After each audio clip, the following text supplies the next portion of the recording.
The morgue called me and said they needed me to identify my daughter's body. She was sitting right next to me, eating cereal. I thought it was a scam at first. It was early morning, barely 7 a.m., and my phone rang with a blocked number. I almost ignored it, but something told me not to. When I answered, a calm, professional voice asked if I was the parent of my daughter's full name. My stomach dropped. They said there had been an accident, that a young woman matching her description had been brought in overnight. They needed me to come identify the body. I couldn't breathe. I remember looking down at the kitchen table. My daughter was sitting there in her pajamas, spoon in hand, crunching cereal and watching cartoons like it was any normal day. Milk dribbled down her chin. She laughed at something on the screen. Meanwhile, a stranger on the phone was telling me my child was dead. I told them they had the wrong person. They insisted they didn't. Same name, same age, same general description. They apologized, but said mistakes like this only get resolved in person. I hung up shaking so badly I had to sit down. I didn't tell my daughter anything. I told her I had to step out for a bit and that her aunt would come over to hang out with her. I don't even remember calling my sister. I was on autopilot. The drive to the morgue felt unreal. I kept replaying the image of my daughter alive at the table, wondering if I was losing my mind, wondering if this was some cruel administrative error, or if something unthinkable was about to be confirmed.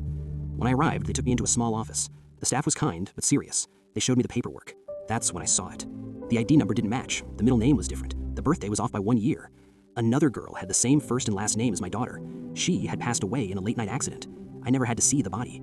They apologized again and again, explaining how the mix-up happened. I nodded through it all, numb. I walked out, sat in my car, and cried harder than I ever have in my life. When I got home, my daughter ran up to me and hugged my legs, asking why I'd been gone so long. I held her like I was afraid she'd disappear. It's been weeks now, and I still think about that call every single day. How close I came to believing my child was gone. How fragile everything feels now. I can't even hear my phone ring without my chest tightening. Someone else lost their daughter that night, and for a few horrifying hours, I thought I had too. What would you do after something like this? Would it change how you see life? How you hold the people you love? Or how much trust you put in a single call? Let me know your thoughts in the comments. If this story moved you, like, subscribe, and share. More real Reddit stories coming.